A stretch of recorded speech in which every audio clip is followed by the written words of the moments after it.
Nora, Nora, Nora, Nora, Nora. Baga dhufte jennaan kajeelaa garaan ciise jedhani. Yookiin filxii ta'a, yookiin xeebsii ta'a. Hin beeku garuu baga dhufte jedhamee ma gammade. Yoo. Gaaffii viidiyoo ammaa booddee gaaffii baay'eetu naa dhufee ani isiniin deebisa. Dhumarratti isinii deebisa deebii keessaniif. Sheer. Namni amma karaarra jirtan kun sheer godhaa hundi keessan. Sheer gootaniittu.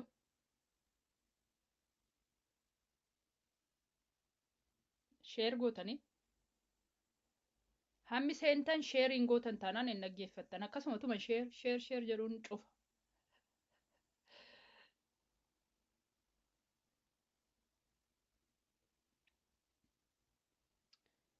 Nora. Ay, dhufeera. Hin lolu. Lolii isinirraan bareedu iyyuu. Oromtitti maqaa bareedaa kana baattee hin godhu jetta. Maqaa keenya hundaa walitti qabdee baattee cubbuun ta'u. Hawwii koo si jaalladha bareedduu ko. Hawwii kooti si arguun guyyaa tokko. Hayyee nama muraasan eegaa nama muraasitti naaf daddabalamuu yaadan qabuun har'a xiinxala irratti dhufe waan biraa miti qeequu miti xiinxala. Xiinxala yeroo ammaa irra deemaa yeroo naasa'uu dhufe.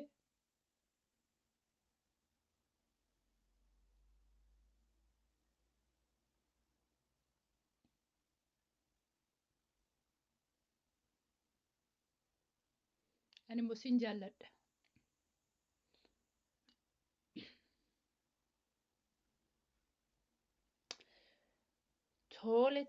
Tole akkana agarsiisutti nama 60 wayi geera. Nama 100 guutaa. 100 sheer yoo gootan akka 100 dhufu guutu. Bilisee baalee guutu sheer godhi akka nama 100 guututti.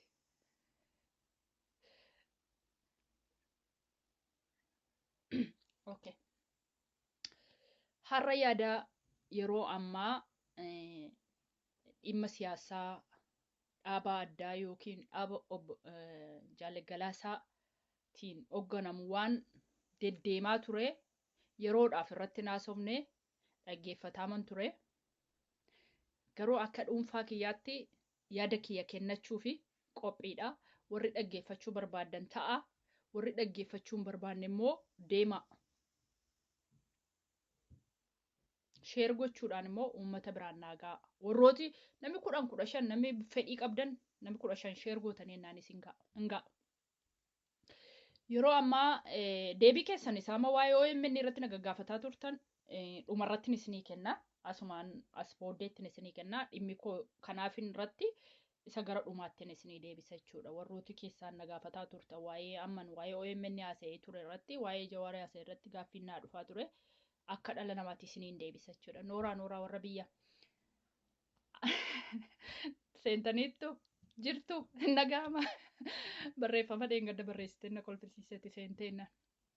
Waa'ee galaasaa irratti dhimma sana ilaalchisee waan hin haasa'uu barbaadu. Galaasaan nama seenaa qabu, nama jaallatamaadha. Nama Oromoon hundaanis jaallatudha. Oromoon bakka hundaatii jaallatudha. Haa ta'u iyyuu malee jarri kuni Daawud Ibsaatii fi Galaasaan tokko ta'uudhaaf jareenni qabsoo yeroo dheeraa godhanii hojjetanii tokko ta'uuf yeroo deemanitti murni biraa yookiin humni addaa tokko isinitti maayii ba'uuf isinitti fayyadamuu fi umurii keessan dhume irratti walitti isin laaquuf karoorfatee isinitti dhufe kana kabaja keessan isa Oromoon baaf dhiyaa hundi isin jaallatu qabattanii otoo akkuma duraaniitti kaayyoo keessan duraatiin deemtan. Bareedaa natti fakkaata. Kun kana dhaabni kun immoo wanti isin hoogganachuuf as baatan immoo dhaaba akkasii godhanna jettanii as baatan immoo gaaffii tokko isinii qaba.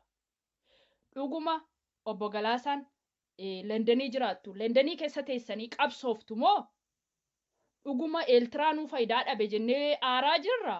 Biyyatti gad deebitanii umurii kanaan hidhattanii uummata hidhachiistanii loluudhaaf qophii kana qabdu moo uummata biyya UK keessa immoo jiraattanii kun isinin jaalladha isinin kabaja. Biyya alaa keessa jiraattanii gad deebitanii hidhattanii qabsoo hidhachiistanii lolchiisuuf humna kana qabdu moo humna biraati isin dudduuba jira kana qofaa uummataaf akka ibsitaniini jaalgalaasaa gaafadha gaaffiin koo kana jechuudha. Dhugumallee biyya deebinee lolla hidhannee uummataaf dhaabbannee biyya gara Afrikaa kanatti deebinee lafa nuu ilaalchisu irratti meeshaa dhukaasnee biyya arganna. Yoo isa UK keessa taa'anii qabsoo jabeessuu humna alaa jabeessuudha moo dhuguma uummata Oromoo kanaatiif dhaabbachuudha kaayyoon kun.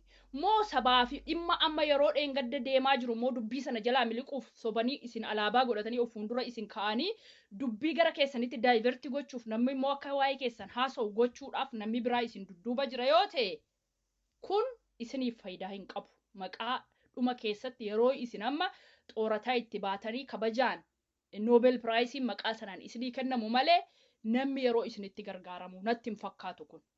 Namni biraa isin jalaan. Isinis obbo Daawudis isin namoota gurguddaadha. Obbo Daawudiinuu jaarsaa hin taane umriin isaa kun waxxaatitti akka kennu jechaa irraa malee yeroo isin immoo keessa lixxanii waan kana inni kara biraatiin milkaa'uu dhabe kara keessan kanaan dhufe isin keessaan ibsaa ta'ee isin keessaan boba'uuf deemu kana bareedaa natti hin fakkaatu. Kun dhaamsa akkaataa ani hubannoo kootiiti. Jaalgalaasaa gandaaf lagaan immoo walitti nuu deebisaniitu walitti wal nyaachisuuf uummata walitti warri qindaa'ee ofii isaatii nagaa ba'uuf ofii nagaa ba'ee ofiin isin waliin wal uummata nyaachisuuf qindaa'ee jiru sun immoo hojiin kun akka isin hin milkoomne uummanni illee baratee jira jechuudha. Jaalgalaasaan amma uummataan waadaa isaan galan deemee hidhadhee lolee lolchiisee uummata kanaa wajjin dhaabbadha dhaabni koo kana jedhanii ba'anii uummataaf ibsuu qabu jechuudha. Yoo uummata haala kanaan hin ibsine dubbichi akkuma shaambuudhaa fi wallaggaa fi maaloodhaa fi galamalee fi jinnii jedhaniitu ijoollee baluutu akkas jedhanii walitti ammas immoo achitti mana keessatti haadha manaaf abbaa manaa warra walitti naqachuudha warra mana keessatti achi deebi'ee dubbiin ta'uuf deemachuudha. Dubbiin kun immoo akka inni isin ilaallanne immoo dhibba akka xiinxala hubannoo keenyaatti namoota garaagaraa isin qofaatu hin ta'in bira geenyatti immoo warruma Atilaantaa irraa milkaa'uu dhabeetu immoo karaa kanaan immoo isin jalaan biqilee dhufuudhaaf deemachuudha. Kanaaf sun immoo hin hojjetu. Uummata jechuun anasee wallaaltuutu hubataa jiranni barate immoo amma hubatu dachaa darbee jechuudha. Kanaaf kabajamaa ulfaa waan hundaa namni jaalala guddaa sii qabu waan namitti hin deemee dibata kana dibaa yeroo ta'e dibata kana akka hin dibanne dhaamsan qabuu fi jaallee galaasaadhaaf haadhaaf dhaamsan dhaamochuudha. Yeroo ammaatti ijoolleen yeroo ammaa waan gadi jedhanii bulanii jiru jechuudha. Karoora keessa yeroo dheeraa tokko taanattanii deemtan sanaan utuu deemtanii baay'ee bareedaadha. Tokko taatanii jabeessitanii qabsoo keessan itti fuftan isaan milkooftu jechuudha. Malee inni ammaa kun waan hin fakkaanne jechuudha. Baay'ee isin jaallanna, baay'ee isin kabanna. Oromoon ba'aa, Oromoon lixaa, Oromoon eessaa jaalagalaasa maqaa gaarii qaba. Maqaa gaarii sana xuriin akka dhufee itti dibatu hin barbaannu jechuudha. Akkuma jirtutti duutee noobeelii argattee jalaa siquu malee kanaan dhoqqee kana sitti faaluudhaaf kaayyoon deemame kun faayidaan qabu. Yoo immoo dhuguma kan immoo ofumaan murtooftanii kaataniittu ta'e immoo si jala hiriirraa kaanee si duukaa qabsooftuun jalqaba si duukaa dhaabbatu ana. Londonii keessa taa'aniitu hin ta'in gadi buunee Afrikaa deemnee qeerroo wajjin dhaabbannoo jettan an jalqaba nama ofii kennu nama biraa dabalata nama akka koo fakkaatu kumaatamaan dabalatee jaalagalaasa duukaa hiriiruudhaaf qophaa'u nama tokkodha jechuudha. Garuu dhaaba biyya alaa keessaa jabeessuudhaaf karoora baafachuu deemuun sochiin isaa eessaan illee ga'u hin milkoomnullee eessallee hin geenyu shira xaxuun warruma xaxuufaafu otoo gabaabaamatti irraa deebitanii dhaabuma isa jiru jabeessitanii akkuma duriitti itti fuftanii baay'ee bareedaa natti fakkaata jechuudha. Yeroo baay'ee natti ulfaate haasa'uun barbaanne namoonni baay'een natti barreessaa jirtu. Wanti kun maal akka natti fakkaatu? Warrootni ashaangulliitii xaba keessan xabattan achumatti xabadha. gooliin keessan gonkumaa hin galu jechuudha. Warri jalaan immoo waan kana hojjettanii nama beekamaa nama jaallatamaa kanaan nan deemattanii akka alaabaa of fuuldura nama qabanii deemuudhaaf carraaqxanii hin milkooftan jechuudha. Qabsoon lafuma jiru jira, lafa jirutti jabeessoo ta'e wal cina jirra jechuudha. Malee abaluutu jaallatamaa, abaluu yoo fuuldura qabne haala kanaan millinnaa, haala kanaan deemna, haala kanaan burraaqna jettanii yoo dhuftan sabee kaamini anasee wallaaltuutu isin baree jira jechuudha. Yeroon ammaa yeroo sana miti jechuudha. Yeroo sana miti. Har'a uummanni obbaree jira jechuudha. Akka nam tokkootti dhaggeeffataa ture. Sababiin dhaggeeffataa tureefi nama gaariidha. Nama dandeettii qabu. Nama waan gaarii qabsoo keessatti shoora guddaa taphataa turedha. We need you, we respect you. Baay'ee jaallannaa, baay'ee kabanya. Kabajama isaa sanaan immoo yoo inni gad bu'ee Londonii keessatti utuu hin taane biyya Itoophiyaa yookiin Afrikaa keessa deemnatee Oromoon tokkoon keenya si duukaa jirra. Garuu yoo warri alaa kun isin geemii isin taphataa jirtan kun milkooftanii yeroo waan tokko gochuuf jettanii akkoota yeroo warri Tigrootaa Mallas Zeenaawiin gaafa barbaade OPDOdhaan Adaamaa isinii kennina waan akkasii godhaa. Gaafa filmaata darbaniiru immoo Adaamaan kan keessamini as deebi'aa. Finfinneen kan keessanii filmaata dhaqu. Gaafa filmaata darbaniiru immoo Adaamaatti deebi'a. Isa jedhan suni koopiraayitiin kun nuuf hojjechuu direera jechuudha. Zaagee jira jechuudha. Kana natti fakkaata. Waa'ee kanarratti namni yaada qabdan yaada koo yaadaan rukutaa. Yaada koo yaadaan rukutaa. Keessaanis naquunnamuu dandeessu. Yeroon deebisutti nan deebisaa. Isa dhumaa warroota amma waa'ee OMN nama qeexxedhanii namoota hedduutu naa barreessaa ture. Hammattiin amma viidiyoo saatii tokko haasa'ee ture irratti. OMN qeexxee, Jawaariin qeexxee jedhani. Ani Jawaariin qeexxe waan jiru haasa'e. Tokko maal jedhee? Dajanee Guutamaa immoo maalirratti beektaa? Tokko yoom hojii keessa seenee naan jedhee. Tokko immoo Aayishaa maaliif maqaa see kaastee naan jedhee. Okay. Dajaneedhaa fi tokko waa'ee dajanee itti gaafatamaa ta'e jettee kaaftee naan jettan. Warrooti asii na gaafatta yoo jiraattan sheer gochuun biraan naa ga'a. Baansaas yoo jiraate immoo deebiisaa nama tokkoon keessatti hin kennu.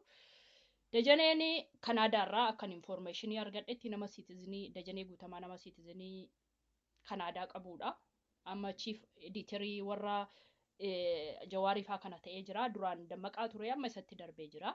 Akka seeraatti yoo wal dhugaama tanattanuu koo barbaaddanii namni waraqaa ittiin Ameerikaadhaa hojjetullee namichi kun qabaa hin qabu isa jedhu isin warra Ameerikaa wal gaafadha. Kan hojjechuun irra yeroodha. Sunaan Dajaneenis eenyuunis maa hojjetan jiru nama ispiraansii waggaa dheeraa muuxannoo qabuudha. Yoo hojjete waan maa hojjete maa akkas jedheessatu hin ta'in Kanaadaawiidha. Namni Kanaadaawii waraqata Ameerikaa keessa waan kan hojjechuu hin dandeenye iyyuu hojjetaa jira. OMN akka abbaan qabne ibsisiisa. Namni dhimma isaa laallatu hojjechuu turreera. Yoo barbaadan isiniin diigaa. Aayishaa immoo maaliif maqaa see kaaftee jettan. Aayishaan Maalbooroo irraa waa'een seenu ga'eera irraa ari'amtee ittisa jedhu namootni Maalbooroo irraa Awustiraaliyaa irraa nu oduu waa'een isheen irraa buute haasa'aa turani. Amma immoo laayinii irratti deebitee jirti. Yoo barbaadan egaa isa immoo diigeen isinitti haasaa akkamittiin deebite. Kanaan dura namoonni baay'een nama dubbatuuf warra dhabeetu deebi'uu dhabee isee kan see namatu dubbannaan as deebite isa jedhu irratti akkuma kana yaada simmataa keessan keessa kaa'uudhaaf iseen deebi'uun see gaariidha garuu warrooti kan baqanii machumatti tafanii maaliif hin deebine isa jedhuudha. Kun asumaan deebisinii taa'oo barbaadanis isinii ciree damee babaasee isinii baasa isinii yoo gale akkamattiin isinii fagalu. OMN isin dibbee itti rukuttan kun immoo yeroo gabaabaa keessatti yoo rabbeedhe Londanitti buqqaasanii Londaniidhaaf yookiin Kaayiroo yookiin Londanitti fiduuf jedhu gaafa sana immoo deebiin isinii kenna. Har'a durseen isinitti haasaa yeroo hundaa Ameerikaa irraa buqqisanii yookiin Kaayiroo yookiin Londanii fiduuf deemu gaafa isaan achi fidanii jedhanii isin baay'attanii achi gaafa karaa itti duttanii amma lafa salphaa akka nabbaan qabne guyyaa sana bartu gaafa Ameerikaa irraa buqqee hudduun isaa buqqee yookiin Londanii yookiin Kaayiroo irratti ijaaramu gaafa sana akka hin jirre gizee sana obbartu Obbo Jawaariin barnoota isaanii maastireetitti deebi'anii baratu. Asii UK kanaaf gara Kaayirootii nama hojjetu barbaadanii irra kaa'u. Egaa yookiin obbo Jawaariin duukaa dhufanii UK itti galu yookiin immoo Kaayirootti galu ta'een beeku maastireetii isaanii barachuuf sagantaa qabu. Egaa guyyaa sana isinuu akka abbaa hin qabne bartu jechuudha. Oromoon kan eenyu akka ta'e isin bartu jechuudha. Kanaaf hundi keessan dibbee sarara laaxxanii eenyudha isinii eessa akka jirtanii wajjiniin akka jirtanii OMN kana keessa gahee maalii akka qabdanii maal akka gochaa jirtan guyyaa sana bartu jechuudha. Amma isinii minaan mana duubaate jechuudha. Dibbee rukutuu udduun kee kana ta'e maal kee kana ta'ettanii harka rukutuudha jechuudha. Yoo barbaadan immoo walitti himna. Guyyaa wantoota meeshoota horii garaagaraa biyyoota Awurooppaa keessaa biyyoota Eeshiyaa keessaa guuramaa ba'e. Jawaarri haala nami beeku hin jiru. Yoo inni fidee dhufee birrii lama galee jedhe birrii lama galeettanii harkaa fuutu kana yoo ana biiftuu miti isintu beeka. Waa of gaafadhaa. Hudduu biiftuutiif qaama biiftuu maqaa isaa lakkaa'uu dhiisa kan keessan baradhaa. Yoo isaan mileenii lama fuudhanii birrii lama fuune isiniin jedhan sanuma tole abeetettu eenyu duukaa jira eenyutu lakkaa'e gaheen eesseera sadarkaa biyyaa asii xinnoo kana birriin ergamee gaheen nu gaheeraan nu hin deebine. Soomaaliidha isin. Hudduudhuma lakkaa'oo afuufuu maal jechuu hin barbaaddu ta'e walitti himna. Maaliif waa'ee isaa sooftaa ittanii hartu? Waa'een isaa waa'ee keeti, waa'ee kooti, waa'ee keeti ati isaa sa'i. Moo akkasuma yoo ta'e moo waddee eenyuu fiddanii irra keessanii hin guurra ture? Oromoon isin saama yoo ta'e. Isin wanti isin haasoftan yeroo hundaa sanumaadha. Ani sanarraa waan qabu. Deebiinaa deebisa gaaffiin isin gaafadheef. Aishaan erga Awustiraaliyaadhaa ari'amti. Ari'amuu seenii beekna. Information Malboraa irraa Awustiraaliyaarraa nu gaheera. Akkamittiin qilleensa irratti deebite? Gaaffii kanan gaafadhe. Deebiinaa kennaa.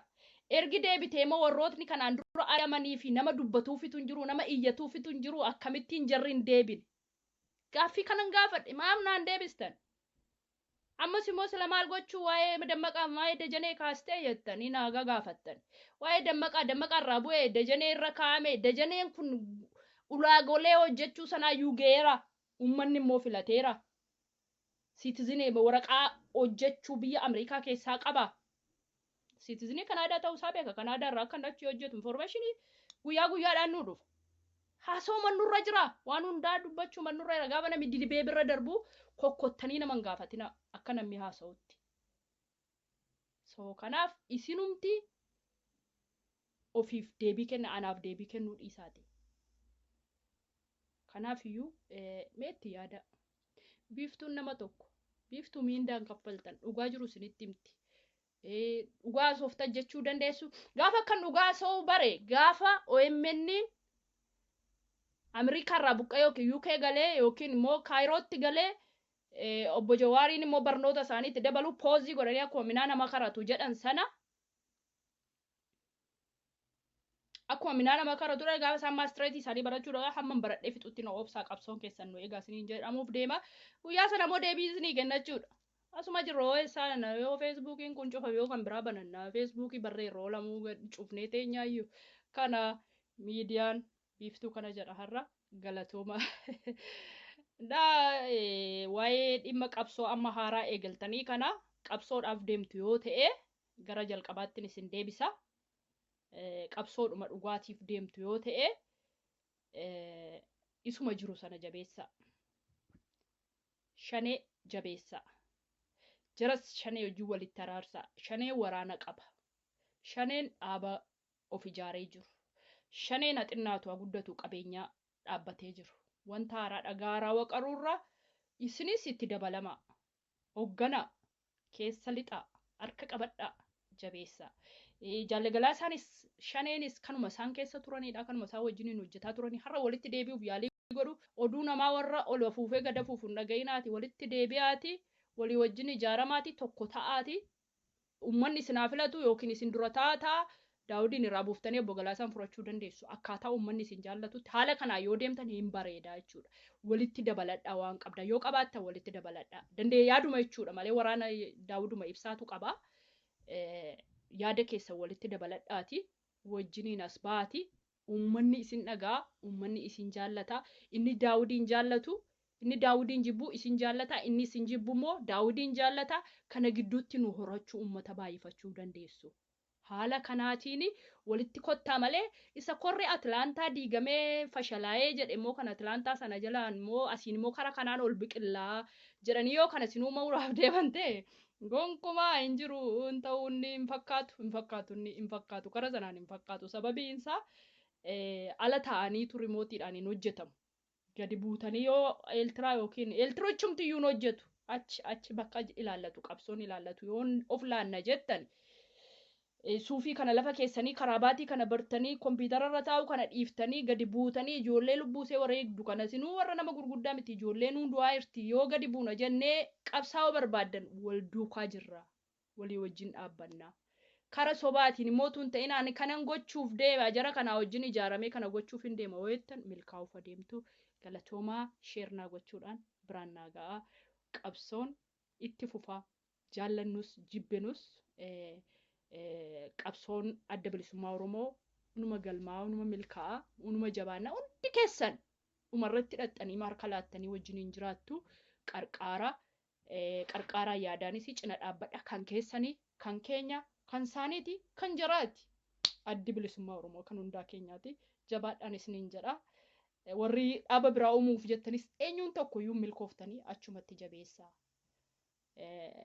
Injirooti yoo ta'es yuutuubii jira firiinuu banee addunyaan kun galatoomu miidiyaa garaa jira bombii keenya gadi walitti gagadhiibnee matu maal jedhama kormaan daaqoo ofiin nyaatu namaan laatu mataarratti baataa jedhan dubbicha sanan godhinaa nurkatti irreen cicciisina hojiina hojjetamu akka milkooftanitti karaa uummanni deemuun deemaa abaluu kana yoon argadhe mana shaayee miti. Mana shaayee kana shukkaaroo itti dabalame gabaan dhufteen harkaa dhudhiisa jedhaan utuu hin taane ummati kun nama dhaga'uudha nama sammuyyaa dudduu ta'eef ummata kana yoon qabadhe ummata kana wajjin hojjedhee laga ce'uu nan danda'a jedhaati of qopheessaa malee ummata kana cicciraa rukutaa of jalaa deebisaa isa kana yoo jaallate isa kanatti hin goraadha kun hin hojjetu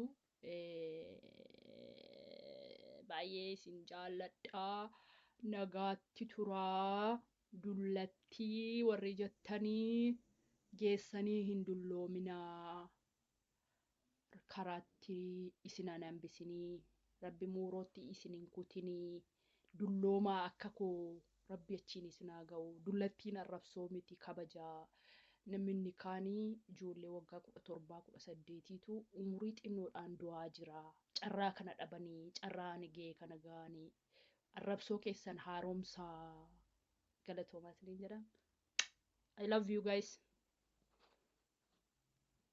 Akka achas immoo isin gaan harka koon nun gadhe. Ciao.